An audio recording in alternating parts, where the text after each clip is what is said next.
show, because we don't have the funky, clips of us going back and forth on the air like we do on Satellite Sundays. That'll come in time. Sports Roundup is here, the much-anticipated debut of Sports Roundup, 11 to 1 Tuesdays to Thursdays. Got a smaller crew here. Obviously, you've got myself, Chris McSwiggan, the voiceless per se. We've got Brianna on the line, who's a great writer of ours, and I'm not gonna attempt the last name. I don't want to butcher it. But hold on. Let me just pull. It's a lot easier than it looks, to be honest with you. Is it? It's Pier. Just one syllable, Pier. Oh, it's Pier, like yeah. Pier. Yep. Okay. See, I was gonna say Pierre, and I didn't want to You're not the first. No, well, it's spelled Pierre. So I mean, maybe you should change the spelling, and people won't have that issue. And then we have Joe Danker with us. Hello. Is Danker really your last name? Danker is my last name. Danker. You know what that kind of sounds like, right? Well, thank you in German. No, it sounds like wanker. Yeah, I've heard that all my life. Thanks for bringing that back up. This is like a third grade kind of a show here.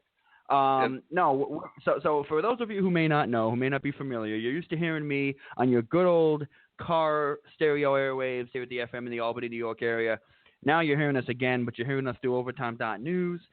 You're hearing me live with the two co-hosts of the new show, and again, it's called Sports Roundup. And we've got a big thing of topics today for all of you. And the main one, but first, I just want to go over this because Brianna wasn't here for this discussion. I just dropped off my buddy. He tore his ACL playing basketball in the men's league that we played in. And this was back in fall.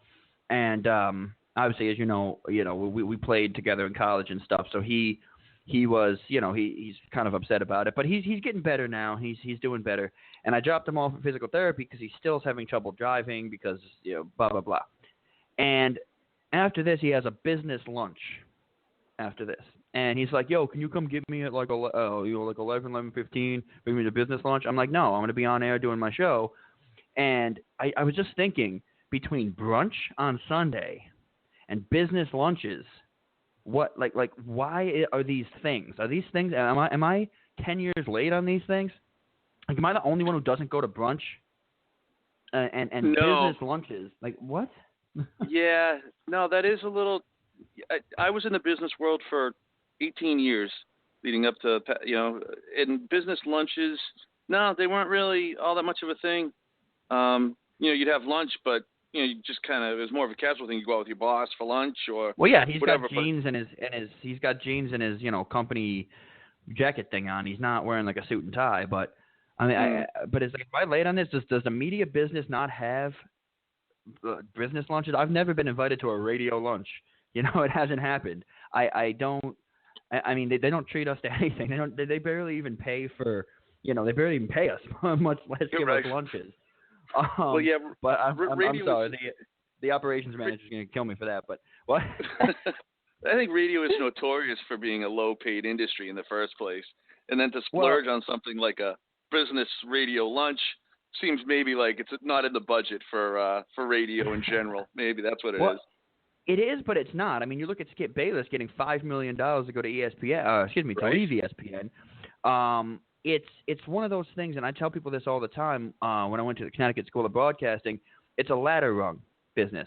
You're going to start at the bottom. You're going to start getting coffee for people, okay? And this is a business that actually drives a lot of people out. If this is something – I know, Brianna, you're going to college, and we'll get into this throughout the show as to what you're actually studying. But when you get into the field, it is one of those things where it drives a lot of people out because you're like, oh, God, I'm not making any money. I'm not actually on the radio. I'm not doing anything. But if you stick with it, what it'll do for you is you'll start editing clips, and then you'll start, getting more and more stuff. They usually start you off as a board operator. So, you're basically the guy who is in charge of playing the commercials when the announcer says, and we'll be back after this on blah, blah, blah station. And then you hit, the commercial breaks, and you're sitting there for a 4-hour game just playing with commercials. No one even knows you're there. So you usually start with that. That's part-time, this and that. And then, you work your way up, and eventually you do that for a year or two or a year and a half, whatever. Then something else opens up, and then you jump into that, and then you move up to that, and eventually you become Colin Cowherd, who's my idol, by the way. And, so it's one of those things where it's a ladder-rung business. You look at ESPN, there's nobody that's on air at ESPN, and you can look this – well, there is now because they're trending in a younger direction because they're losing everybody. But a couple of years ago, there was nobody on air at ESPN you could see on, like, SportsCenter, for instance, who was under 35 years old. Because if you apply for an on-air position at ESPN, they want, like, 30 years of experience. Mm. Well, I think you nailed it, man, when you call it a rung ladder approach. And you know what? The way you describe it almost sounds to me like an old-school sort of apprenticeship sort of a bit, industry. Yeah, a bit of it is kind of, you had to serve so many years doing this and doing that, and then work your way up. You had to prove yourself. You had to, build up your chops, get all the technical behind-the-scenes aspects down pat before you're ready to make the jump. You need a resume like 10 pages long. A lot of people, you look at like what Howard Stern did. Howard Stern lived in like 10 different cities. He was living out of his car, and now he's worth $50 million, $500 million or whatever it is. Right. So it's one of those things where you got to have perseverance. You have to learn the ropes a little bit. And once you get there, I mean, hell, I couldn't apply for. I'm working at a local affiliate in Albany, New York. I couldn't apply at the Bristol location right now, and I've been doing this for. Oh, geez, I graduated college with a broadcast journalism degree in 2006. Went to Connecticut School of Broadcast. 8 years. Yeah. 10 years. Yeah. Holy cow. And then Connecticut School of Broadcast. Oh, no, excuse me. High school was 2006. I'm losing my mind. I'm not that old. College was 2010 with a broadcast degree. And then Connecticut School of Broadcasting after that. So I have about 5 years of on-air experience, and I still couldn't apply at the Bristol location. So just to tell you, they would probably, with as much on-air experience as I have, even though I work for one of their affiliates, I still would probably be a board op at the big guy station. Wow. So that's the big boys. Yeah, that's what the big boys do. So basically, once you get your degree, whether it be here's a question: do you have to have that Connecticut School of Broadcasting degree? In order to, does that have to be on your resume? Is that something that's a necessity, or just going to Syracuse and graduating with a communications degree? Is that more of a entry? Are you saying you went to Syracuse? I did not. Oh, okay. Because my whole family, I'm the only member of my family that went. Well, I know, of course, I'm the only member of my family that didn't go to Syracuse, and that's because I wanted to play basketball in college. And I'm not exactly qualified at 6 foot and white, but anyway, so so I'm looking, and we will get into some sports, I promise. But as you see in the agenda here, it's called opening banter. So that's kind of what I wanted to set this up as. But no, I don't. You don't necessarily need it per se. But a quick little story about me, because it's only a 90-minute show instead of 2 hours. We do have some juicy sports topics, but quick little story about me is I started writing for a newspaper. I was a beat reporter for a local high school when I was in college, and then I started writing in a newspaper in New Hampshire, actually, Nashua, New Hampshire. And actually, you live up in New Hampshire, right? Or are you in Mass? Me? No, I'm in Framingham, Mass. Are you in Mass? Okay, maybe it was Jesse that was in New Hampshire, but I think so. Yeah. I was writing in for the Londonderry Times, Londonderry, New Hampshire. I lived in Nashua. Like most papers, they had some issues. They went under. It was a weekly paper. So what am I going to do? I'm sitting here at 22 years old in a lease in a state I've never lived in before. And so I started selling cars. And I was selling cars for 4 years, something like that. Got sucked into the car business, got all the way up to floor manager. I was a shark. Did you like it? I was heartless. I have a good buddy who sold cars and hated it, but made a lot of money doing it, but was really good, but hated it. I died a little inside. I loved how he described it. Yeah, I loved the money. Don't get me wrong, but here's I wasn't as loyal to it as I am to radio, and I'll tell you why. I moved back home, and I'm selling cars, and there was the local affiliate I'm at did a show from our dealership every Monday. And so I'm sitting there hustling a car deal, trying to screw somebody financially for the next 7 years of their life. Right. That's what he described it as, yeah. Yeah, and 10 feet behind me, they're doing what I went to school for. And I can hear it. And I'm like, must have burned you up a bit. God, yeah. So that day, I left. I was like, you know what? Why am I doing this? Yeah, the money's good. And yeah, I realize that the money's going to suck for a while. But what am I doing? Why am I doing this when I technically feel that like I'm better than they are? Sorry, guys, if you're listening, but and why are they doing it and I'm not? So went to Connecticut School of Broadcasting, and the cool thing about it, they're getting free advertising right now, actually.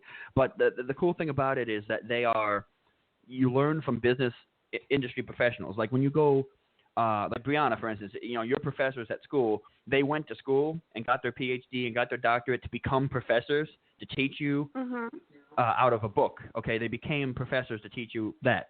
What they do at Connecticut School of Broadcasting is they're actually in the field. So I had guys who were working at ESPN that morning, came over to teach a class, and then went back to work at ESPN. You know what I'm saying? Like they're actually in the business, and they just do that class just for the heck of it.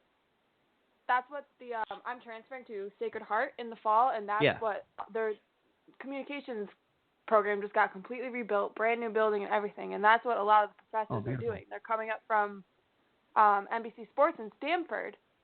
Oh, there we go. Okay, their work day. So I mean, Sacred Heart's a beautiful campus.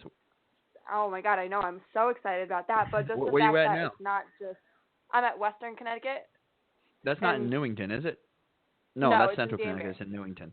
Danbury, yeah. Okay. But like, there's not even a journalism major here, so I'm kind of here, just getting my basics out of the way. But I hear you. I talked a little bit. Not wasting my time, but whatever. Yeah, I hear you. Hey, so what are you, a sophomore, and then you'll be junior, senior transferring? Yeah. Yep. Okay, cool. Hey, that's what a lot of students do.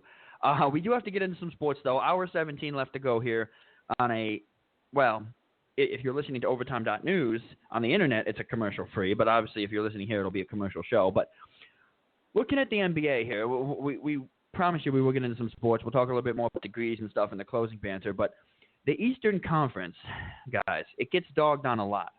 A lot of people are saying that the Western Conference is the way to go. It's the stronger conference. You've got the Spurs, you've got Golden State, you've got these schools out there. Schools. See, I'm still in college mode. You got these teams out there. Yeah, jeez. And so, but seeing the way that the Eastern Conference playoffs have sort of played out, I mean, 2 Game 7s, exciting games. The Raptors-Pacers series, even if you don't like those two teams, kept you on the edge of your seat. Obviously, unfortunately, our Celtics didn't get the job done, but they were exciting games. The Cleveland game last night. And then you're looking at the Spurs game, beating Oklahoma City by 60 or whatever they beat them by. You're looking at the Houston just didn't even show up for that series.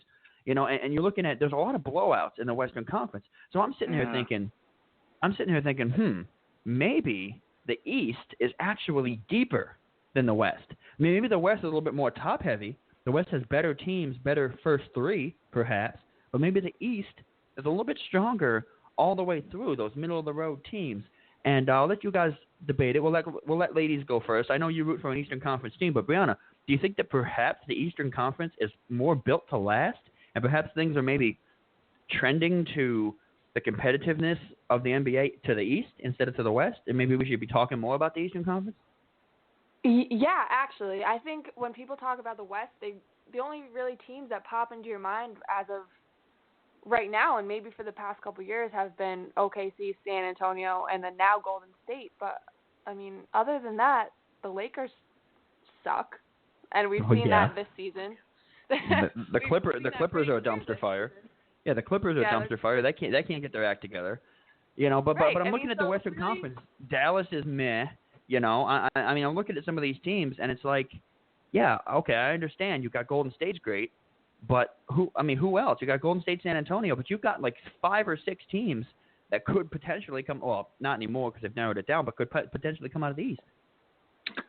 Yeah, I mean, Miami and Cleveland are obviously the top 2 in my book, at least. But like we said last Sunday, the Celtics are coming up, and give it a couple years, and they're going to be a team to beat. And the same thing, I think, at least the same thing with Toronto. I thought they played a great series, and I mean, they're young.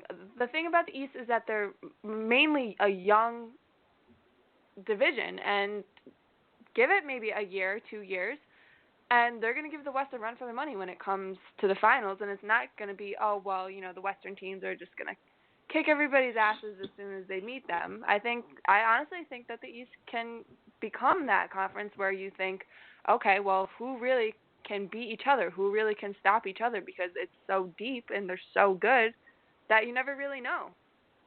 Well, people called me crazy because I said last year that had Cleveland been healthy and not had Kyrie down, Kevin Love down, guys like that, they could have given Golden State a run.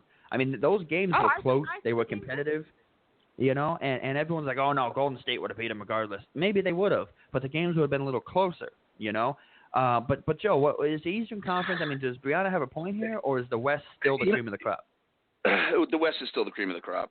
Brianna is right about the youth in the East, and I think a few years down, I'm looking at it as two different questions right here. Who's on top right now, and who's going to be on top in 3 to 5 years? I agree with Brianna. A few years down the road, the East may be in ascendancy as we speak, and if several years down the road, we may see the East be dominant with teams like the Celtics, the Heat, the Celtics, the Raptors, Cleveland as long as LeBron's there. But let's look at the bottom tier of the two conferences, the bottom tier of the playoff teams, the bottom 4 of the 2 playoff brackets, right? So we've got Detroit in the East, we've got Chicago, we've got Indiana. Who else made it? Charlotte. Those teams, yes, they're competitive. They're young talent.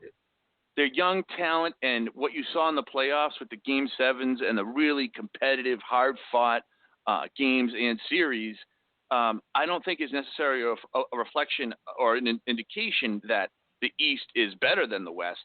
I think it's an indication of the East being young and hungry and competitive and on the ascendancy. But the West right now, yep, it's damn top-heavy, but when I look at the West, I see Golden State, I see San Antonio. Those are the 2 teams that I don't think anyone in the East could beat in a 7-game series. I don't care, Cleveland fully manned. But below that, you got OKC, and I still count the Clippers if they're fully manned. Okay, I count those 4 teams as can win it next year. Let's say this year or next year. You lose 2 starters. I mean, they lost Blake Griffin and CP3. The Clippers did. So maybe. But no, I mean, you make a point, Joe. I mean, I'm looking at this here, and I see an awful lot of blowouts in the West. And, you don't see – I mean, other than last night, the crazy finish in San Antonio last night, which should have been a foul. Got robbed, yeah. Should have been a foul, but also should have been a smarter play from San Antonio. I mean, Manu Ginobili should have taken that hook shot and taken the foul instead of trying to pass that out. But regardless, trying to be unselfish, that's sort of what they preach there. But I'm looking at, some of these games. Obviously, the Heat beat the Hornets, so the Heat move on. Raptors-Pacers was kind of close for most of that series. Obviously, Cavaliers-Hawks was close. But I'm looking at this, and I'm sitting there thinking to myself, like, okay, the East isn't blowing teams out. Like the top teams aren't blowing teams out. Every game is competitive. But from a basketball standpoint, from a game watcher standpoint, unless you're a fan of that team, do you really want to see a 30-point victory, or do you want to see a game that's tight down to the wire? I mean, that San Antonio is the more exciting conference. Yeah, you're right. Yeah, like that San Antonio game, the first game, I turned it off in the first quarter. I mean, they're up. Klay Thompson single-handedly outscored the Blazers game, for instance. Single-handedly outscored the Blazers in the first quarter himself. Yeah, they're going to smoke the Blazers. Yeah, well, the Blazers they did give Golden State the most lopsided loss of the season in the regular season. But the playoffs are a different animal. They did, yeah. They beat them by like 25. But that's the thing, though. It's a different animal when it comes to playoffs. I mean, teams always turn it up. The Raptors now have moved on for the first time since 2001 when they beat the Knicks. The first time they won a playoff series. Celtics are still waiting. They haven't won a playoff series since the Big Three was there. So so we're waiting on a couple of teams. Brianna made a point about the ascending East. Honestly, I feel like I don't think any team is beating Golden State in a 7-game series because they've only lost 9 times all season.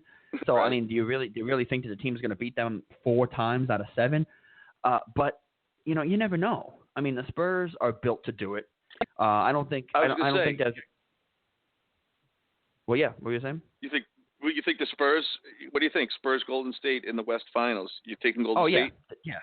Oh, really? That easily, huh? Huh. Interesting. I mean, maybe. I look at it as a tough series, man. It's a tough series, I think, but you look at what happened at the end of the season when San Antonio had a chance to stop the record and they didn't. They actually lost by double digits. And so I'm like, they just haven't gotten the job done when they needed to. And this Golden State team they just pack on the points, man. I mean, they had 100 points in the third quarter yesterday. So I don't know. It's definitely possible, I suppose. But Wow, like okay. you look at the Spurs Thunder game 124-92.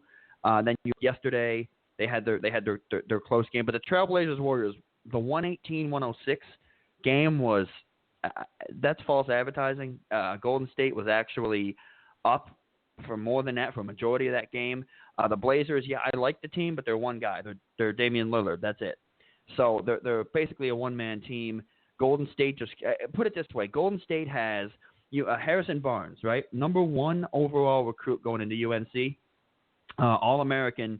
Was one of those guys. He was I don't think he was the number 1 overall, but he was a top pick in the draft. And like I said, he was the number 1 overall college recruit when he went in that year. He's coming off the bench, So it's like they're just so deep. They're loaded. They're just absolutely loaded. But speaking of that, though, I don't know. Keep going. I'll let you make your point quick. Well, I think what you see is on Satellite Sundays we talk about parity. I think you're seeing parity in the East, whereas I think in the West you're seeing more of a division between the really good, great elite teams and then the other teams. Whereas in the East it's more wide open. So I think that's where you're getting more competitive games, and again the youth. So to sum it all up, just my thought, East, young, competitive. In the future, near future, East will be good, but the West is still the king right now. I think what you're seeing is parity in the East, and those blowouts are a little hard to explain though between amongst those top-heavy teams. The Thunder getting smoked the other night, kind of inexplicable. So, but I think the Thunder showed you. Well, I think the Thunder showed you what kind of team they actually are last night. So, I think they actually showed you that they're not that team that lost in the first game, because everyone's, because what the headlines say, blow the team up, and Durant doesn't want to be there anymore, and Westbrook and this and that, and then they came out and proved, well, wait a minute, maybe we're not just a pushover team. Maybe we do have a chance to play with the big dogs, because they've sort of been the third, maybe fourth team talked about in that conference for a while. But Brianna, let me go into this for a second. Do you think that if the Cavaliers don't win the title, or at least get to the championship game this season, LeBron's gone again? I don't know. Part of me says yes, just because that's what he's done in the past, and he's shown that he wants. We all know he wants to win, but I don't think he wants to win anywhere specific. So I honestly feel like he'll go anywhere he can to win, whether there is a championship in the future there or not. If he, in his mind, thinks that if he goes there, he'll make this team better to win, then I think he'll go. But at the same time, he's getting old. Not like crazy old, but he's played himself out. His body is starting to do the same thing that we saw with Kobe this season. And he said that he was happy to come back to Cleveland. He made this whole big deal about him coming home, if you want to call it that. But I feel like if they don't make it to at least the Eastern Conference Finals, he's going to have to do a lot of thinking and say, do I really want to be that guy who just bounces back and forth from place to place looking for a championship, or do I want to be a solid teammate, a solid role model to the kids of the city of Cleveland, somebody that the city wants to love? And do I want to stay here and do what I can to help them win? It depends on what he wants to do, but I personally don't think he'd stay. Well, it's tough to tell. It's tough to tell because, like he did make that big, I'm coming home speech and all that, and I want to win it here. I want to win it for the city. But Cleveland is where careers go to die, and that's not just basketball. That's overall. You look at the Indians. What happened with them with the Marlins series, which I still can't believe. That was a long time ago. The Browns are obviously a train wreck. So you look at this city, and you'd feel great for them. But it's tough to get free agents to go there because people don't. Just like they were saying, people don't want to play with Kobe. People don't want to play with LeBron because LeBron basically thinks he's the coach. And so it's tough to get free agents in there. Kyrie Irving's already had a little bit of a beef with him. Kevin Love, LeBron basically had to get on his knees and beg Kevin Love to stay. So, I don't know exactly what LeBron's thought process is, but I know that, he's getting all those Jordan comparisons, which is asinine. They're totally different kinds of players. They're two totally different styles. But he's getting all those those Jordan comparisons. Jordan was 6% in the finals. LeBron is what, 2-3, 2-4, something like that, 2-5, something like that, something crazy. If he goes, I believe this will be what, the 6th year in a row if he does go though. So it's something like LeBron James has been in it. He just hasn't been able to win it, and maybe it's the team that's been around him. Who knows? No, I think it's him. But sorry. You think so? Well, you look at those Miami Heat teams that he won it with, and the '96 Bulls team that everyone talks about. Those Jordan teams, and I've said this left and right to those Jordan supporters, hate this, but Jordan didn't do it himself. I mean, Jordan had Pippen, he had Steve Kerr, Scotty, Horace Grant, Bo Outlaw, Dennis Rodman. Yeah, I mean, he just had Rock Cartwright. I mean, he had guys that were top tier players around him. Who did LeBron have? But he got the best out of those guys too. Doesn't get the best out of his guys. Well, LeBron, when LeBron Kyrie and Kevin Love. Well, yeah. Well, LeBron wanted that sort of dynamic when he went to Miami, and you're looking at the big three with Dwayne Wade, who was already old, and in my opinion, on the tail end of his career when LeBron went there. Then you had Chris Bosh, who I'm not sold on. Everyone loves Chris Bosh. He might be a great guy. I'm not sold on Bosh. But we're talking a little bit about Steve Kerr. Okay, and we're going to transition this. We got MLB coming up after the break, but you had strong words, Joe, about Luke Walton and the Lakers. Sure did. We didn't get Brianna's take on Sunday, and that's sort of why I added it to the show topic today. Brianna, we saw what Brad Stevens was able to do as a young upcoming coach, having some success in the mid-major division, basically putting Butler on the map, and then leaving Butler to take that Celtics job. And you've seen the Celtics have been the Celtics went from. I remember a couple of years ago, the Celtics were the worst team. I mean, they were just abysmal. Even with Rondo, it was bad. they were. I think they were like a single-digit win team at one year. So they were just bad. Brad Stevens came together, sort of rallied Boston together, brought them back in the playoffs. Do you think Luke Walton can possibly do that with the Lakers, or is this team just too far gone at this point? I like Luke Walton. Even though I don't like the Lakers, typical Boston fan, the Lakers are enemy number one. I like him, and I think with the players' cooperation, if everybody loses their superstar attitudes and comes together and says, what superstars?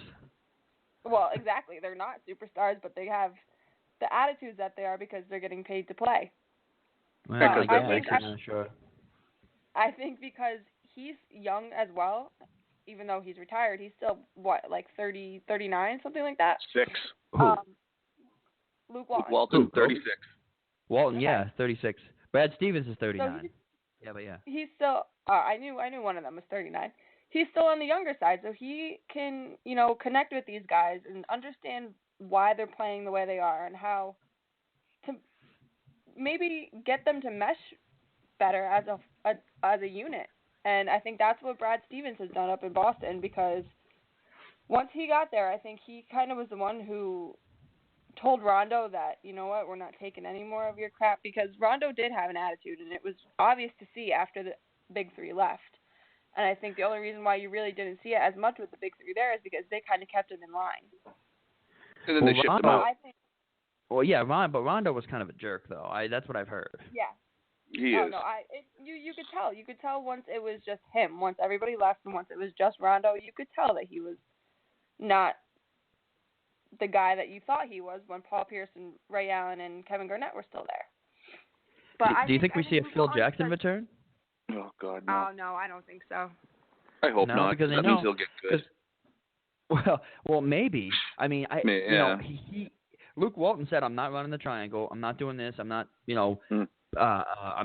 I'm running this team the way I want to run it." But Phil Jackson's miserable in New York. I mean, it's a failed experiment in the Knicks right now. His wife's on his case about moving back out to Montana.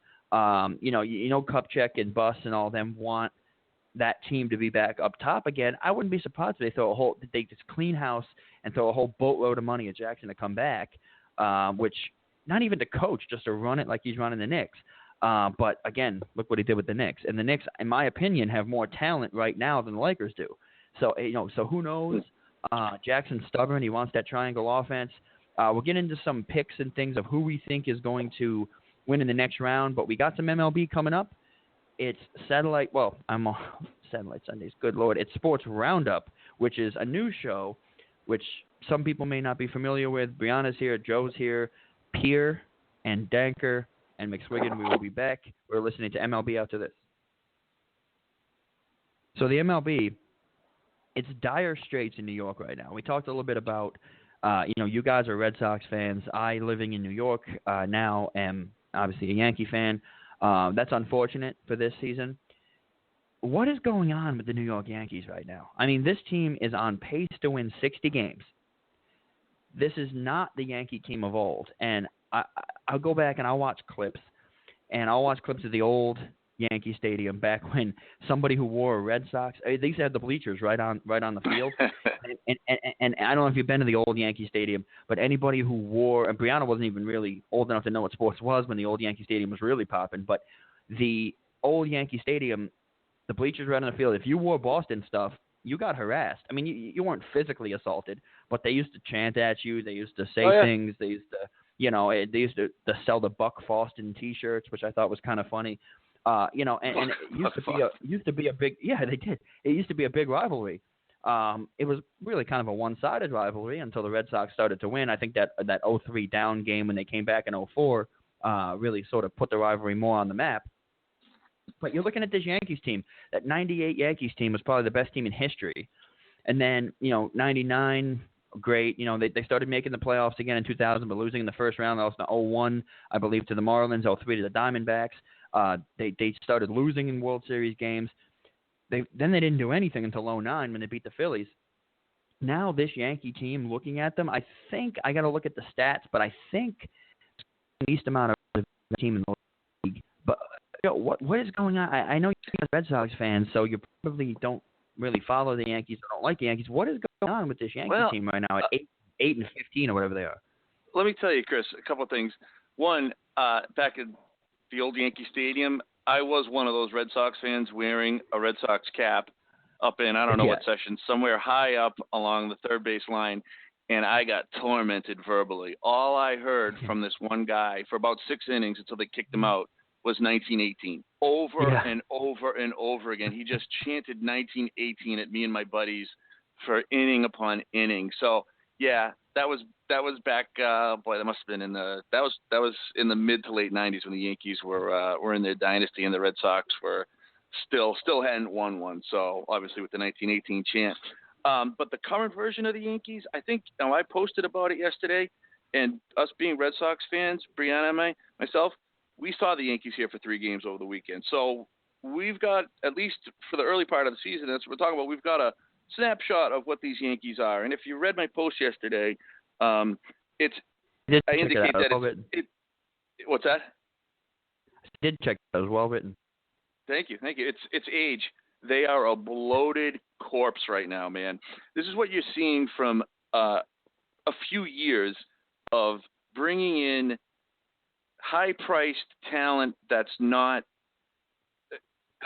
in the prime of their career or at the peak of their career and on the way down, like Jacoby Ellsbury. When they signed him from Boston, was it 4 years ago, 3-4 years ago from Boston, he was probably at the peak of his powers, and not so much anymore. He's declining. His game is based on ages. You're going to see less and less production out of him, and I think you are seeing that. And injuries are taking the toll on Ellsbury as well. You also have A-Rod, who's 40, and he can still crack the ball when he makes contact, but watching him run around the bases after a home run was like watching a big fumble around the bases. Like he can't move anymore. A-Rod is ancient and decaying. Carlos Beltran out in right field, not center field anymore. He's a right fielder. He cannot cut. He used to be he's won Gold Gloves. He used to be a tremendous field. He's 39. He can't cover the territory anymore. You got Mark Teixeira, who's 36. They're all making north of 20 million, these guys. So they're getting paid a ton of money. And as rich as the Yankees are, every organization has a budget, okay? The Yankees' budget may be up here, and I'm pointing very high, but that is a budget. And with their payroll at $228 million, and I forget the exact number, but $157 million or something, 70% of their payroll is being spent on guys 32 or older, or 30 or older. And you're seeing an old team, a talented team, but old. So what you get with talent, old talent, is a high salary and lack of production, less production. So that's what you see with the Yankees, man, is they spend their money on it doesn't look like they've invested in the farm system. We're not seeing young talent come up. Now, I'm talking strictly about the lineup. The pitching staff is something else, but strictly about the on-field lineup. You're not seeing any youth like you are with the Red Sox. You're not seeing a kid, 23-year-old kids like Mookie Betts and Xander Bogaerts still on their rookie deals, making less than $1 million a year and putting out production, playing 155 games, 160 games a season, batting .321, and Mookie Betts is going to he may compete for the MVP. He's that kind of talent this year. You don't see any of that in the Yankees. What you see is high-priced old talent, and the 8-15 record is what you get when you have that situation. It's just age and too much money put towards that age right now. They've got to wash through these contracts, cycle through these contracts, get them out. They've got to get the farm system up, and they've got to get out of the habit of paying for talent, overpaying for talent that isn't going to produce that way for the next 5 to 10 years. Stop paying for past performance is what I'm saying with the Yankees. And I think that Brian Castro's a smart GM. Like I said in my article, they're too rich and too proud for this to go on for too long. So I don't think it may even happen this season. I don't see the Yankees winning just 60 games. I'd be shocked if they finished last place just because of the ability of money to buy smarts, intelligence, wisdom, talent. Somewhere down the road this season, the Yankees will make a move. I don't think they'll finish.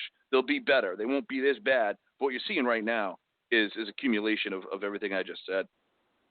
Well, Joe makes a point here. I think that the Yankees are a team, like you said, too proud.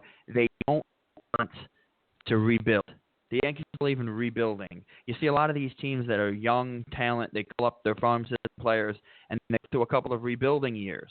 And I don't think the Yankees want to do that. I don't think the Yankees feel, oh, well, we're the Yankees. We're not going to rebuild. We have this, tradition of excellence with 27 world championships, which is double what the next closest team has.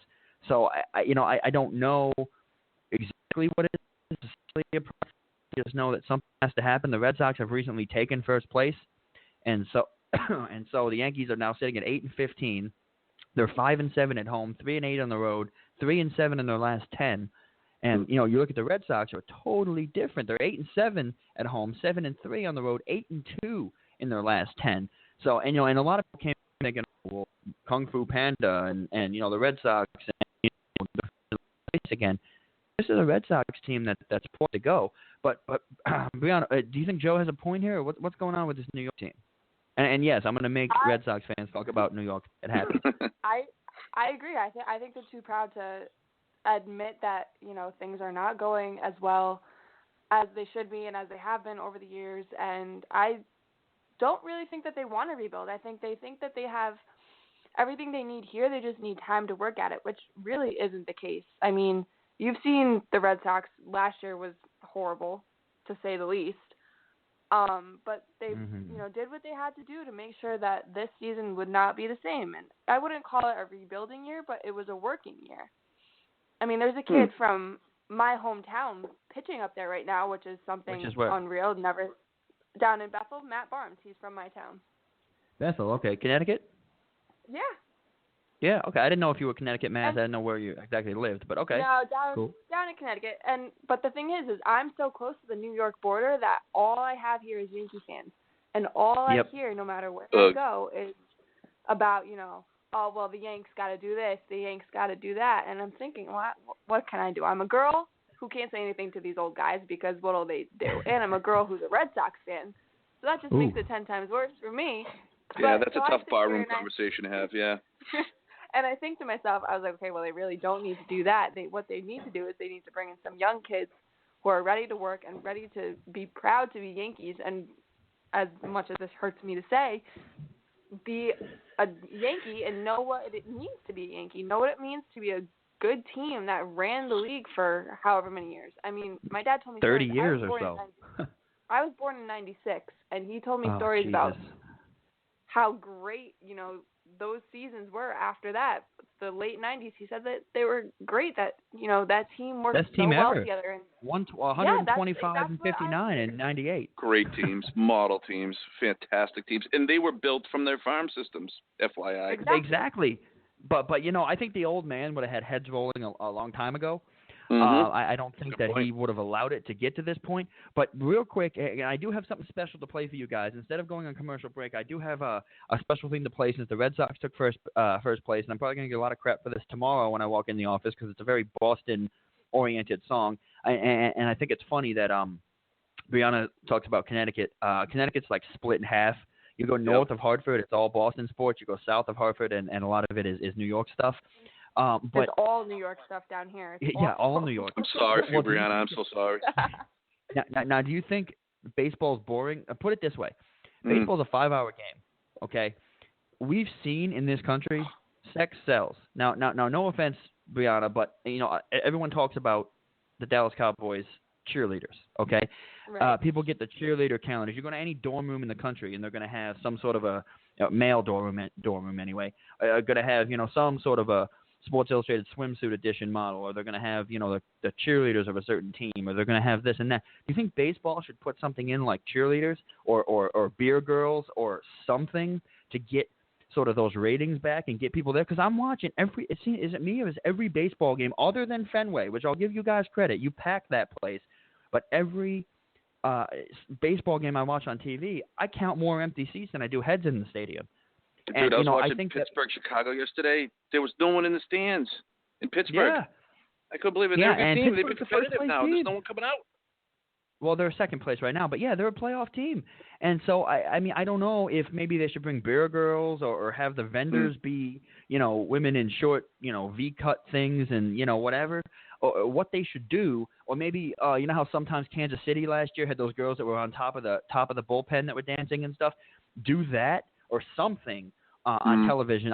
I don't necessarily say cheerleaders per se, but something, because really what baseball has been trying to do is get more attractive female analysts to try to get people to watch, but that's not necessarily going to do it. Far. Yeah, exactly. I mean, I think maybe they should do some sort of I don't want to say cheer squad, perhaps, but you know what I mean here. Like, I went to the Dallas Cowboy game, back the final game in the old stadium, and yes, unfortunately, I'm a Cowboy fan, and they had the Jack Daniels girls out there. And these girls, you want to talk about Hooters girls being hot? These girls were, oh my God. Now maybe it's Texas. I don't know. But and people were lined up. There were guys in line that didn't even drink Jack Daniels that were standing in line getting Jack Daniels shots and not even taking the shot, just talking to the girl. Oh, hey, they forget their name when these girls give them the shot, And it's one of those things where maybe that would help with baseball. Just instead of having these vendors, put it this way, have all of your vendors, your hot dog vendors or your pretzel and beer vendors, just have them be attractive women, and then you'll get a lot more people into the stadium. They might not watch the game, but they'll sell tickets, Well, so put it that way. You know what? You're right. Sex sells, but here's the thing. It would have to be. I can't see Major League Baseball setting a team. A league-wide policy of your vendors have to be attractive women. In fact, that would be illegal. I don't think they could do that. It would have to be. I'm saying teams should just do it. Now, they shouldn't make it a rule. And you're right. I think teams probably should look into doing something like that. Full-blown cheerleaders on the field, Major League Baseball would probably collapse and crumble under its own tradition if that were actually to happen. I would like to see it. You're right. Sex sells. I'm all for. I mean, I'm a red-blooded American. Yeah, I'm all for putting pretty girls in front of the camera. Whatever works, that's fine with me. But I'm not so sure that that's – first of all, it's a little incongruous with, if that's the word, with big word, baseball. Yeah, wow. Thank you. It's not consistent with what baseball is. So I think and that's part of the problem, because baseball's so tradition-bound that they're resistant to change and they're falling behind the times because of it. But what makes the other sports. What's the greatest sport in America? Football, American football, right? Okay, gets all the ratings, gets everything. It's the number one. It's the revenue sport. Yes. Right. So it is the. So let's say it's the model. Okay.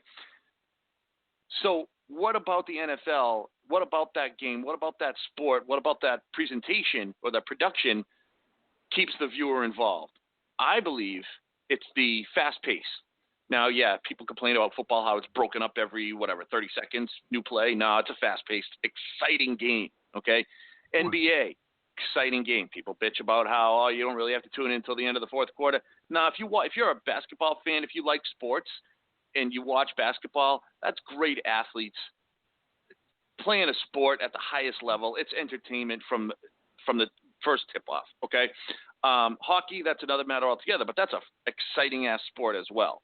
Now, baseball is not. It's not a fast-moving game. It's not necessarily an exciting game, okay, in and of itself. So you can't – and we're not going to change the game. That's not what anybody's going to do, okay? Baseball is not going to change. So the game itself, it's a slow-paced thinking game. That's not going to change. But what you can change about the game is how quickly some things occur. For instance, I believe that one simple solution would have a dramatic effect on the time length of the games and the viewer attention span, a pitch clock. Implement a pitch clock, much like the shot clock was implemented, back in the 60s in the NBA. Put in a pitch clock. That's it. That's going to speed up the pitcher, which is naturally going to speed up the batters. And if make it 30 seconds, and if he violates it, it's a ball. I'll say the guy has. Can we have a hot girl work the pitch clock? We solved it. Boom. We've just solved MLB's problems. Have a hot girl work the pitch clock, and ratings will soar. Games will be under have hours. like ring girls. Have like ring girls. You know how they walk across in boxing? Have them have a sign be like 30 seconds and just walk across the diamond. Something like that. Dude, they gotta hire you. You got the ideas. What about the Bruins? The Bruins have the Bruins girls that throw. They do. T-shirts and stuff, and I mean they're pretty good looking. So I guarantee you, people wouldn't care about those T-shirts if it was some guy with a beer belly and a plaid shirt shooting the T-shirts. They shoot them there because guys want T-shirts because it's women that look good that are shooting the T-shirts. They don't even want the T-shirt. They just want to catch it because dude, they want to go home and be like, dude, I'm gonna try my worst Boston accent here, but it's like, dude, go get the car. Some hot chick just shot a T-shirt. You know what I'm saying? So it's like that's what they want. From Harvard Yard, because I got a T-shirt. Go park the car. Well, no, listen. I lived in New Hampshire. I lived in New Hampshire for a long time, and it was yeah. Well, that's the thing. I sort of have that hybrid. I have the Long Island thing, but I also have the everyone around here asks me if I'm from New England because I sort of have. I picked up. I didn't go as far as you people do. A little bit, but I didn't go as far as you people go with the whole. Like when I was selling cars and I got back here. I was like, this car is great. It's got power folding mirrors. And they're like, what? I'm like, the mirrors. I'm like, mirrors. I'm sorry. We pronounce our R's in New York. I forgot about that. So so I would catch myself a lot of the time. But anyway, off topic, I think basically women in sports, I think it's such a shame that women's sports sort of take a little bit of a back seat to men's sports when there's some exciting women's sports. I mean, I'm not saying the WNBA, but soccer. Like I was watching soccer. Yeah, when the women's national team is great if you like soccer.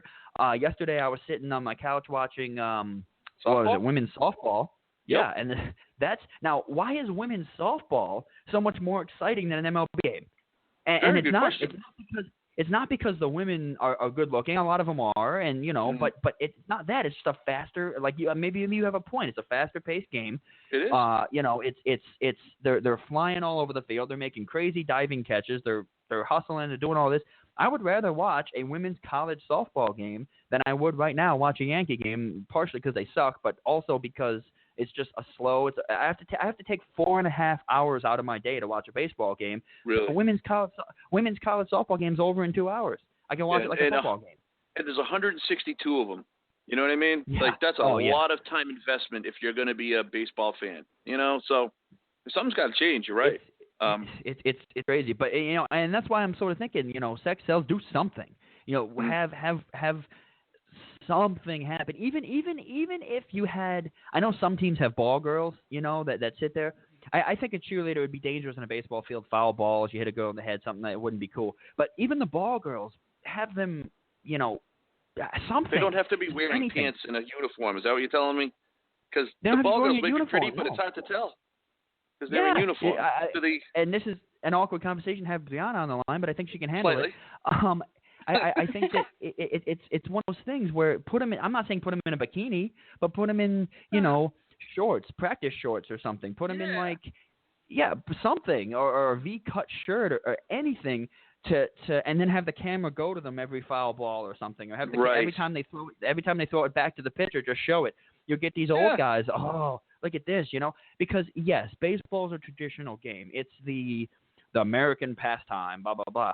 But it's losing ratings. I mean, people in my generation and even generations before mine, which are Brianna's generation, unless you're a diehard sports fan or a baseball fan, you're not watching baseball.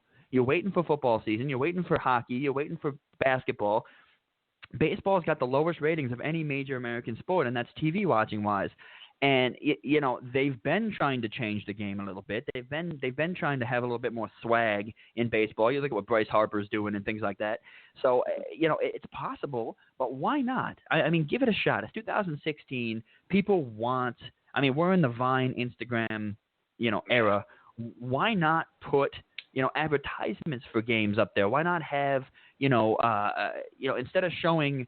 I was watching a Tampa Bay Rays game and they were making fun of these girls. They had to be in their teens, 16, something like that, sitting in the crowd taking selfies on their phone. Throw that. Why not? Yeah, well, no, nothing. I'm just saying, why not show more of that?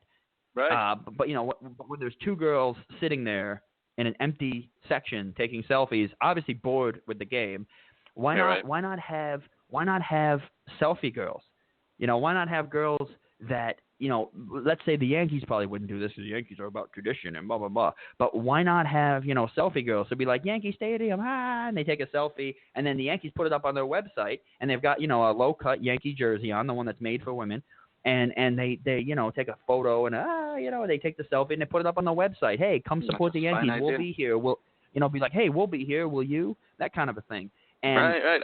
I think that will sell some tickets because guys are generally, and I think Brianna might agree with this, guys are pigs generally, and guys will. Guys will go to a game because a hot woman told them to go to the game, not because they actually want to go to the game. We will tune in to see pretty girls at a game. We will. I've done it. Exactly. I've done it subconsciously. No, not even. Is it subconscious when you think, oh, I'm going to see such and such? No, I do it I do it the same. So why not? We do it. Why not? You could watch. Okay, if you had an attractive woman and you had like a Hooters girl type woman tell you, take a selfie and put it up on the website and say, hey, watch the PBA bowling championships. I'm going to be there. We'd watch bowling. Okay, we probably would. What we would do. So that's just how it works. So I think baseball needs to do something, and if they have to lower themselves to that level to sell tickets and get ratings, by all means, it's a business. Okay, I mean, you're losing money. The Yankees' payroll can buy 4 different organizations in general. Right. Baseball teams are losing money left and right. Real quick, though, I do have a song. We do got to go to break, but I do have a song for you guys, and we're going to finish with the Tom Brady segment. I know Brianna hasn't done much talking because I am very long-winded, and I'm used to having a show by myself. So, no, seriously, I'm used to having a show. I sit in front of a microphone. I don't have a co-host. I'm used to having a show by myself. So I'm used to just talking for 3 hours or whatever it is. So just cut me off and tell me to shut up if it gets too much. But I do have a thing that I think will appeal to both of you and might get me in trouble tomorrow because we do carry the Yankees on this station, but whatever. I'm looking forward to this. Also, yeah, it's going to be great.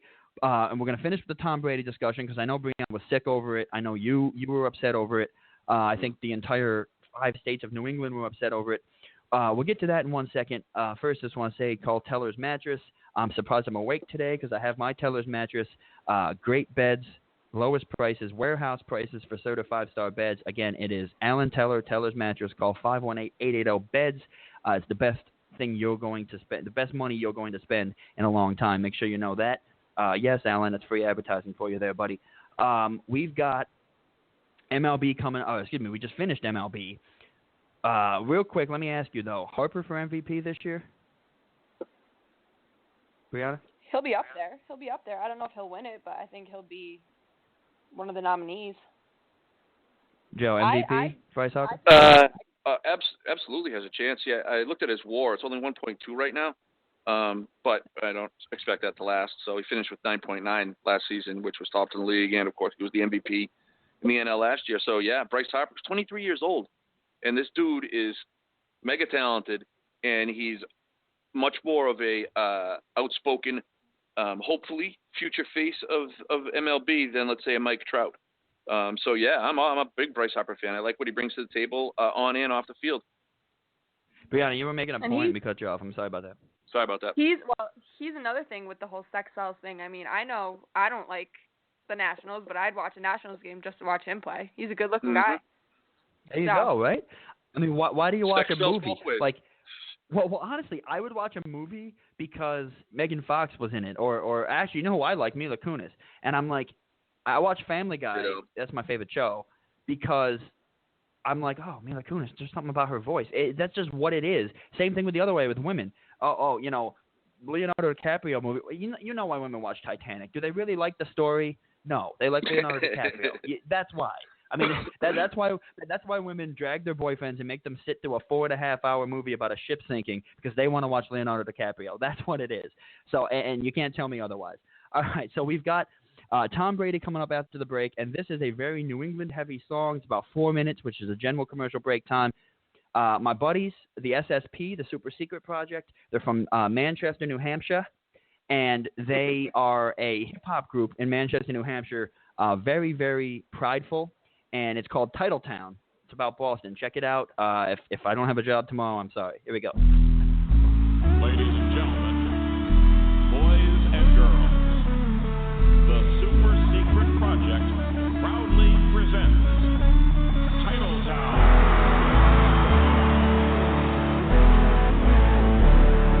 Game day, I'm dressing and repping the same way. Turn a lesson for the event, need a blessing, aka I pray to my television. Got faith in high definition. In Massachusetts, it's no institution, this is religion. It's the same in the state of Maine, New Hampshire together with Vermont, Rhode Island, and like half of Connecticut. So let me get a stack, bring back a 30 rack from the packy, cause my crew is suited up like they're about to run a track. Red, white, blue, and silver, blue and green, white, and gold, and black. Plus we light it up red. Our back. Hats on 103, 04, Sox 04 and 07, Celtics in 2008, Lord Stanley's Cup in 11. We got the B's and the C's, Patriots and the Red Sox, racking up more titles than you find in a red box. So I'm dancing like Gino, cause we know all that we got. Hey, Revolution, you should kick it up a notch. You can find me in Foxborough or Yaki Ware, getting a citation for tailgating a Cutway. 7 titles, 4 sports, 10 years, write it down. We don't call it Boston now, we call it Title Town.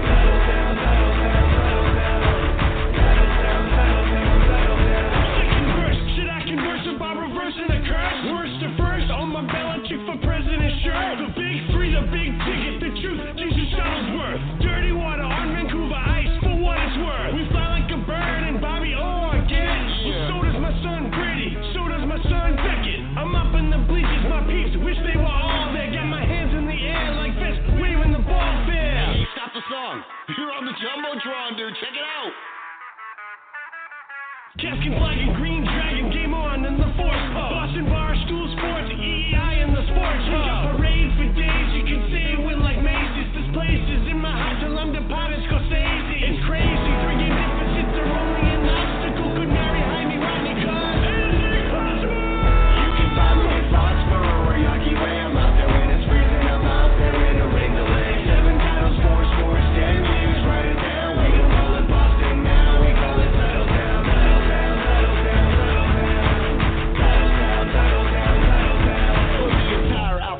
Boston sports represented. Let me start with Allen Auerbach, Ainge, and Andre Tippett. Brewski, Bork, Bledsoe, Busek, Kurtz, Bloody Sock. Kuzi, Carlton, Capoletti, Dynasty Doc.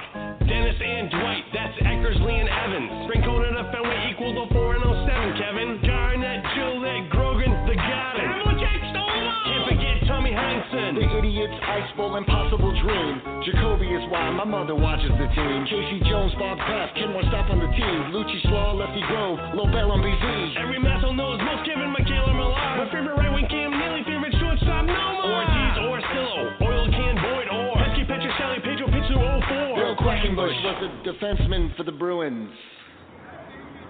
Wow, way to kill it on cue. He was tough, man. I'm sorry. Carlos Quintana? All right, can we just move on, please? Move on. Rem Dog Rondo, White Sox swinger. Russell's got my rings, and the dude has got fingers. Shaughnessy, Sark Sweep, Antoine used to shimmy. TD, Tichu, nothing gets past Kimmy. Ubuntu, we're not underdogs anymore. Mo Vaughn, V-Tank, Adam Vinatieri score. Williams, West, Brockway, Wakefield, and Wally. Extra innings, X-Man, Cy Young, Rocky. Yukin, Yaz, and all the Red Sox nations. Zdeno, Chara is as tall as the Zakem. This is for the fans in the stands and the dream that they're after. Till it's just another banner hanging from the rafters.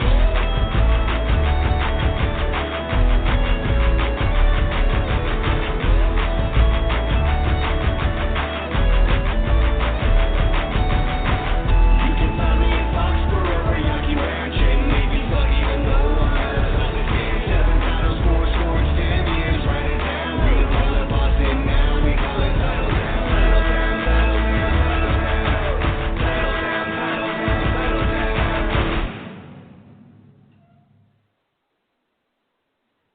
So that is Titletown, the super secret project out of Manchester, New Hampshire, and so I had to play it.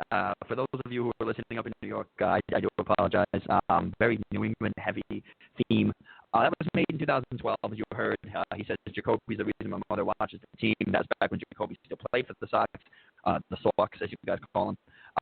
But it was interesting because if you watch the video, they have a shirt on that says Belichick for president, which I think is kind of funny because I think we'll get a little bit into your thoughts on the song as the closing banter here. We've got about 26 minutes left. We're doing 90 minutes. Maybe if the show takes off, we'll do 2 hours. But right now we've got about 90 minutes left.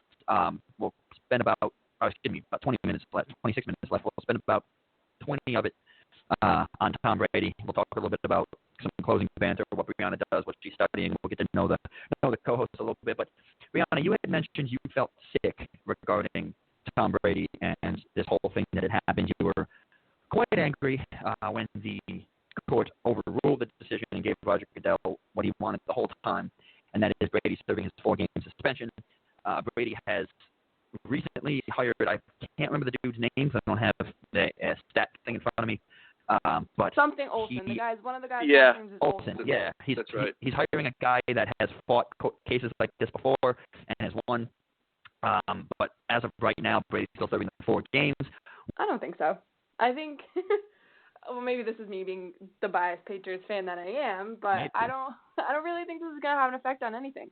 I think if this doesn't go his way and if he is out for the first 4 games, I think Jimmy is good enough with the first 4 games of the season that he could go 3-1. I think the first game against Arizona, I think that might be a little iffy. I don't know if, as a whole, without Tom, the offense can pull that one off. But other than that, I think, who else do they have? They have Houston, which I think it'll be a win, and then they have Buffalo and Miami, right? That sounds right. I believe so. I'm going to pull it up right now, but I believe so. Yeah, I think that's what it is, but I don't really it's Cardinals, Dolphins. They got Cardinals, Dolphins, Texans, Bills would be the first 4 games you would miss. Right. Okay. So yeah, I think the Cardinals game will be an issue, but other than that, yeah. Well, that's the other thing, and the only game that they're not home is for the Cardinals. So I think, and this also ties into why they drafted a quarterback. I think that just in case, being the smart, Patriots organization that they are, in case Brady's out, they need to have a backup for Jimmy, because those are the only 2 quarterbacks that they have. So even if this kid only, does so much during the summer, he still is going to have a chance to be a backup because they're going to need him. And even after that, they could maybe, because from what I saw about this kid, he's pretty athletic, versatile. He can run, he can throw, he can do whatever. The new so maybe they can make him. He can make him like move him around somewhere. Maybe a slot receiver and add him to that rotation or something. Do you think the Patriots have a plan plan in place. Like Tom Brady said he wants to play another 10 years. Realistically, at 36, that's not going to happen. Do you think that now they're preparing, unfortunately, for life after Brady? And perhaps they're saying, okay, maybe Garoppolo's not our man, but let's bring two guys in and let them have a competition. So when Brady finally does leave, it's they have a backup plan and they can just streamline somebody right in, and there's no rebuilding process at quarterback. Unfortunately, I grew up with basically my entire life has been in the Tom Brady area, which I'm so thankful for. And obviously, I love him more than anybody could love somebody, because I'm a girl and he's Tom Brady. But, I mean, it sucks really thinking that. You like to think that the quarterback of your team is some, immortal person who is never going to retire, never going to get hurt, nothing like that. But, I mean, the reality of it is he's getting old, which you really couldn't tell by just watching him play. No, he doesn't have a great hair in his head. He's only got a few years left in him, which, I mean, the day he retires might be one of the worst days of my life. I don't know how I'm going to handle that. Yes, bad. Me too. well, let me ask you this then. We talked a little bit about sex self. No, actually. Well, actually, no? Probably, but I don't really. Yeah, because every girl I know is like, oh my God, Gronk. I was arguing with some girl at the bar the other day. I'm like, Gronk is such a meathead. He really is. Yeah. She's like, oh, such a hot meathead. But she's like, oh, he's a hot meathead. He's a cutie, I was but like, I think there's Tom Brady and then there's Gronk, and if I had to choose, obviously I would pick Brady. What about Edelman, Brianna? Okay. Oh, that's my sister. My little sister is absolutely in love with him. So if I say anything about him, and if she hears me, she'll come downstairs and she'll kick the crap out of me. Edelman, and you know what's funny is, how tall are you, by the way? 5'9". Okay, so you're taller than Edelman. So I think that's kind of funny.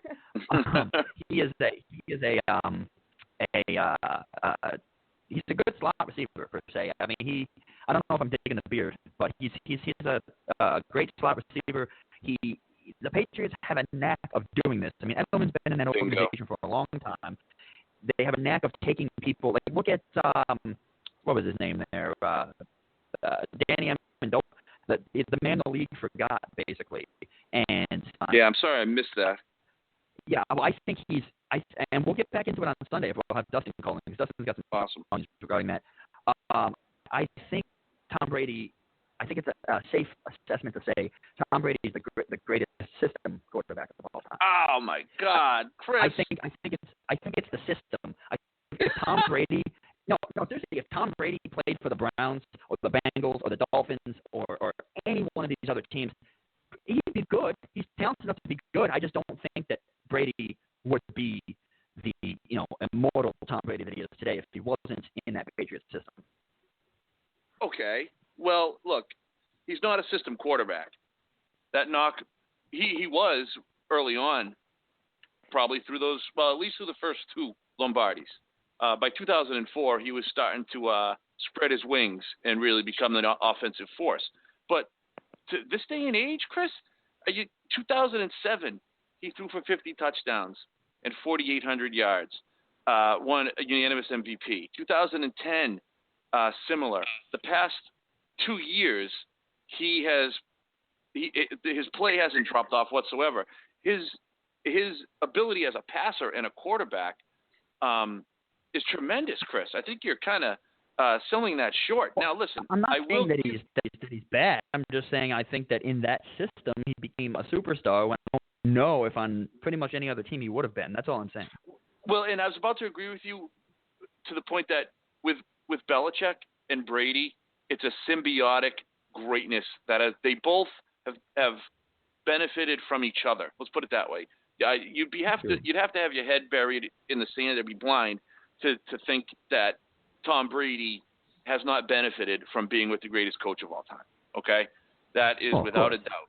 But if let's say Tom Brady got drafted by the Dolphins or something like that, he would still be an awesome quarterback. He may not be the GOAT because he wouldn't have the titles, Chris. Titles, the titles are what make you go. Who's the best passer as a one-man in team? history? I think it's Dan Marino. He was on loaded teams. I mean, he was on loaded. Was he? Teams. It wasn't just Brady. Defensively, offensively, he's only 1 year and up until recently has he ever been on a team that's loaded with offensive talent. Not in 01, not And in I think 03, it's safe not in to say. 04. Well, I think it's safe to say you mentioned Marino. I think Marino.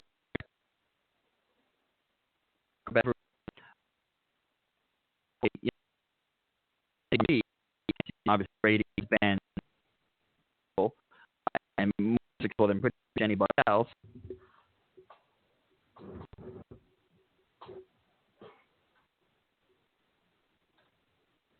Can you guys hear me? I can hear you well now, yeah. All right, cool. It's one of those things where I move for a second.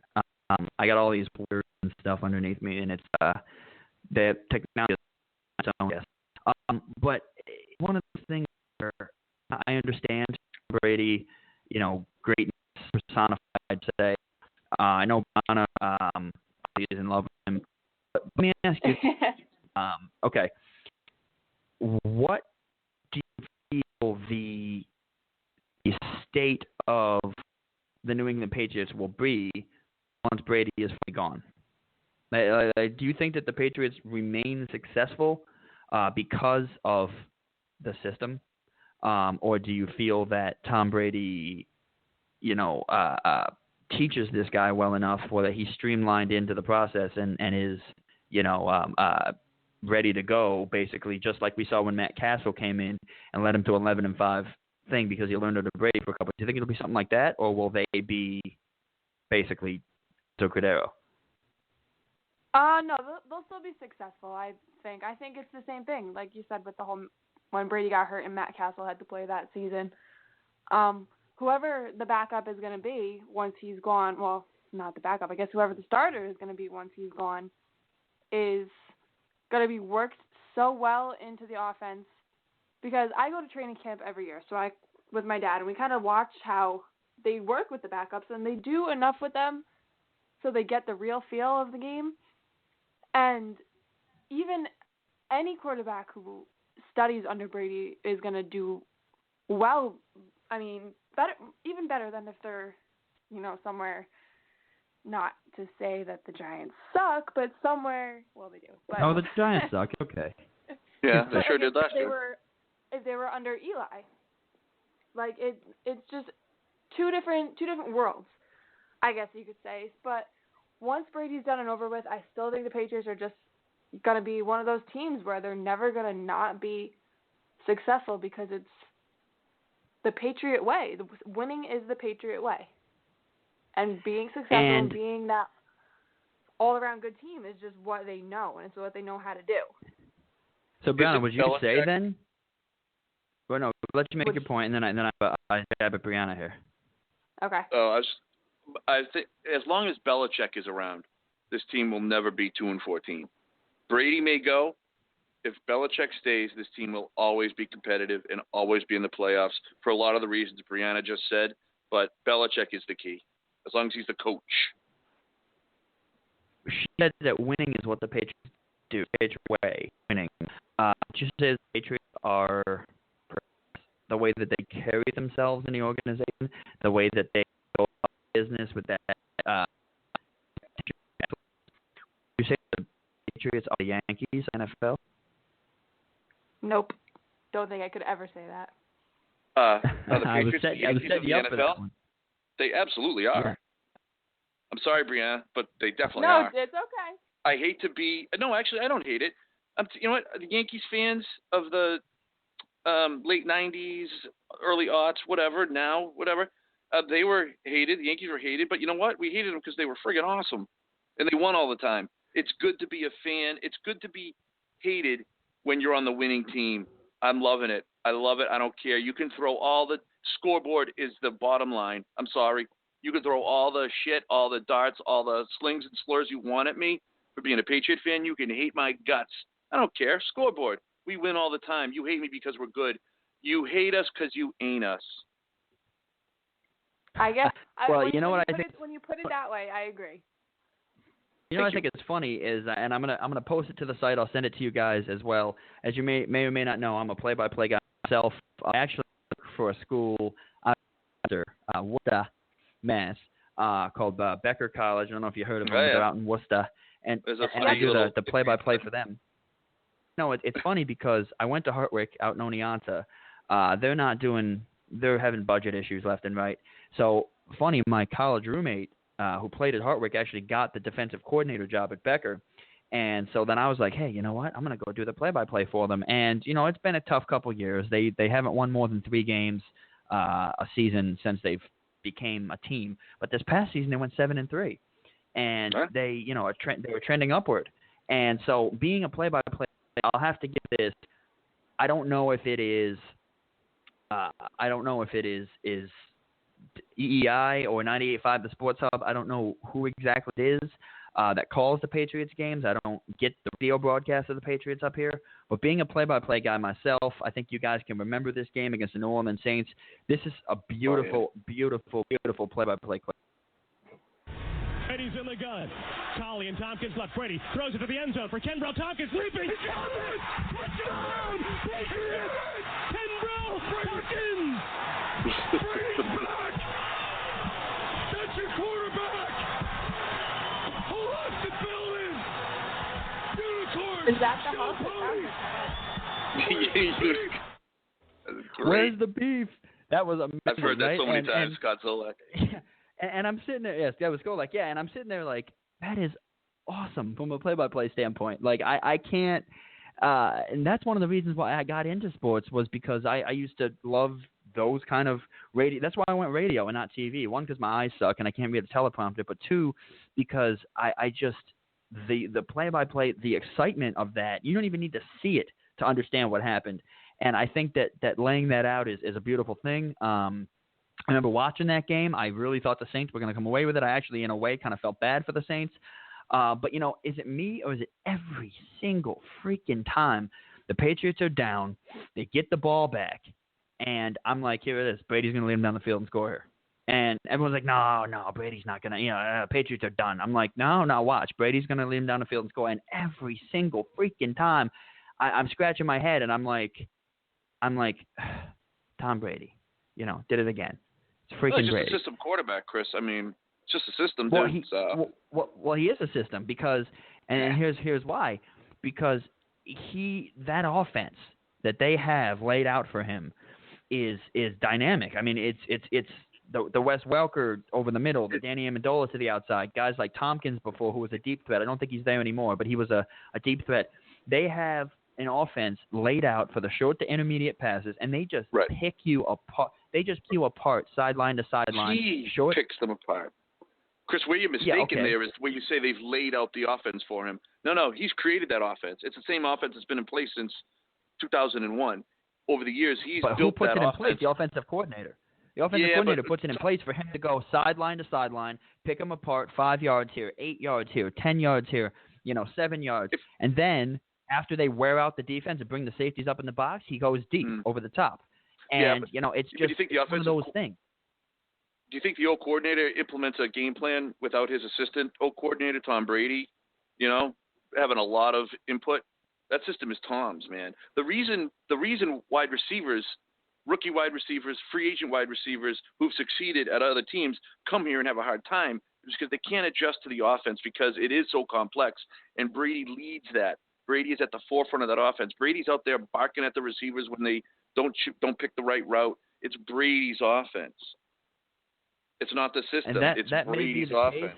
That may be the case, but, I mean, in a way, I think that, Brady is getting paid to, play quarterback. And I think if he wasn't in a system where he was able to make those kind of decisions, he would have to do what the offensive coordinator wants him to do. And so that's kind of why I think he was brought in and became what he became because of what they allowed him to become. And, he's a 6th-round pick with limited experience out of Michigan. I saw his draft tape. He's a skinny kid, basically. Mm-hmm. And honestly, if it wasn't for Mo Williams taking Drew Bledsoe's head off, we might not see Tom Brady, or at least we would have seen him a lot later. And, it's the same thing. Drew Bledsoe being made of glass contributed for Tom Brady coming in as early as he did. And obviously they never looked back from there. No. And there was sorry, go ahead. No. I was going to say, I was going to get one more take from Brianna, and then I had a question for her. But no, continue. Well, I was going to say, I think, number one, Tom Brady actually had an excellent senior year at Michigan, and was it the Rose Bowl? I think it was the Rose Bowl. He had 400 yards, 3 touchdowns. He had a mind-blowingly good game. He was a really good college quarterback. He just had to split time with Drew Henson. I read the book, forget what it was titled, but it went deep into that. I think it was the Brady versus Manning book. It went deep into his college career. And the Michigan coach at the time, slips my mind. One of the famous ones there, won the national championship. It wasn't Bo Schembechler, was it? No, it was not. After him. Okay. Who was it? Lloyd Carr? Lloyd Carr, maybe? I want to say. Yeah, okay. Okay. He was conflicted the whole time between Henson and Brady. He kind of had to play Henson because of public sentiment with this talented kid who's going to play 2 sports. And, he bombed out with the Yankees when he chose baseball. But he picked Henson because of politics. Brady didn't have all that behind him. But as far as performance, they were equivalent. And Brady was even better at times because of who Drew Henson was. And I'm air quoting that. Lloyd Carr went with him, and he regretted it to this day. If you read that book, Lloyd Carr was going back. He's trying to write some revisionist history about how he handled Brady at Michigan. So Brady was a much better quarterback coming out of Michigan than people knew about, okay? And what was the other point that you made there that I wanted to clear up? It slipped my mind. Either way. But, was it about – yeah. It was about Brady. I forget. But either way, I think I disagree with you about Tom Brady all the way up and down. I'm assuming you think he's not the GOAT, right? So who is? I don't think he is, no. To me, I mean, I think, and we had this satellite discussions debate, and Dustin, you don't really have time to call in now, but if you want to have a debate again about this, you can go on and check. We have on our YouTube, we have Todd, who's on the Satellite Sunday show, talk a little bit about Tom Brady, and argue with Dustin about this. But I think we came to a determination on that show that the GOAT right now is Joe Montana. Okay. Now, I'll be okay now with Brady, that. Yeah, Brady's up there. But Dustin, now I'm calling you out here, Dustin. I'm not saying you have to call in right now. We've got 5 minutes left. But Dustin says even that he feels Brady's not even as good as Peyton Manning. Ouch, that's so wrong, Dustin. Where are you when I need to talk to you about this? Because that is so wrong. I spend the rest of my living life. I'll debate that till the end of my days. Well, we're Tuesday, Thursday here on Sports Roundup, 11 to 1. So maybe on Thursday, if y'all are both available, we'll have Dustin call in, and Dustin can tell you why he feels that Peyton Manning is the better quarterback. And in fact, I'm going to send you guys after the clip of him talking about it, and then maybe Dustin, if he's in the chat box, can argue with you briefly about it as well. Chris, I actually did hear that. Oh, sorry. Oh, you I did hear that clip before Satellite Sundays. I listened to a few of the clips you have up, and I heard that piece where Dustin was going on about how the stats are what you really should evaluate, and so we could revisit that. Sure. Okay. Okay. Well, hey, that's argumentative radio is better than. Yep, I agree. Oh yeah, totally. I understand. Yeah, sure. No, make a good point. Oh, I know, right? You know what I'm saying? Like it's better to go back and forth. Whether it's your real opinion or not, it's better to always go back and forth. 4 minutes left to go here, 3:56 and some change. So, Brianna, this is a closing banter portion here. We'll get into the soccer debate maybe on Thursday. It was going to be why don't Americans care about soccer the way the rest of the world does. Maybe we'll get into that a little bit on Thursday. This was just sort of getting our wet a little bit for Sports Roundup. But, Brianna, so what are you studying at Western Connecticut? Well, considering that there's no actual journalism major here, I'm doing communications. Oh, fair enough. But once I transfer, I'm actually doing sports media and broadcasting. Oh, beautiful. Okay. Well, because and maybe see if they will allow your contributions to our site and our shows as credit. Maybe they do that. But here's the thing. I went to a Harper college who didn't have a journalism program either. Oneonta State had a journalism program. So what I was able to do was because they're right across the street from each other, I was able to take one class per semester over there. So we had a program called the ISP, which is Individual Student Program, and I was able to make the major. I made broadcast journalism as the major. They had journalism classes, just not the major. So I took, creative writing, nonfiction, newspaper writing, took journalism 1, 2, and 3. I took this and that, took history of radio. I took all this other stuff as my undergrad. And then I went over and took the actual specified journalism classes at Oneonta State. And then I just basically made the major, and then, I did the play-by-play for the football team and things like that. So I was able to use that as credit. But it's one of those things where it's a great thing, and don't feel they're going to try to push you. Just so you know, they're going to try to push you to say that you need a master's in it. You do not. Quite frankly, it's good to get your bachelor's, but you don't even necessarily need it in this field. You just need to be good at what you do. But I do like the fact that you're coming into our world here, coming into my stomping grounds as a media professional journalist. Let me ask you, a minute 5 to go. What are your goals as a potential journalist? I wouldn't mind writing, because as you guys can tell, I like writing my articles, but I would much rather be like an anchor on ESPN or like a Aaron Andrews type position or something like that. Okay. I want Michelle Beadle. on TV. Okay. I want to be talking about, Okay. I grew up with sports. My dad used to coach football. He played football in college and everything like that. So I grew up loving everything about the sports world. So I figured, you know what, if I love it so much, why not pursue it? But something on TV is ideal. Okay. See, I wanted to be an anchor on SportsCenter forever until I got to Connecticut School of Broadcasting and realized I couldn't read a teleprompter. But here's the thing. I do recommend this as well. Connecticut School of Broadcasting. It's right down the road in Farmington. I don't know how far that is from you. They have Stratford, Mass campus and things like that as well. I recommend checking that out too if you want. It's only 8 weeks. It's a great program. Again, more free advertising. Under a minute left to go here. We're going to go to commercial break on the FM. We're going to kick this thing off. Yankee coverage later on. This was the inaugural broadcast. Wanted to get our feet wet, sort of get comfortable with each other. I talked way too much as usual. On Thursday, I'm going to take more of a mediator role, and we'll let Joe and Brianna have their sort of his and her take on things. So make sure you check that out. Hopefully Dustin will call in, argue with these two regarding Tom Brady being the GOAT. Tom Brady versus Peyton Manning. It's going to be a very New England-esque show, so get ready, all you New Yorkers. So, again, thank you for joining us. It is Overtime.News Sports Roundup. We will see you in 2 days on Thursday. It's May already. It's beautiful weather. See you then. Make sure you check out the site.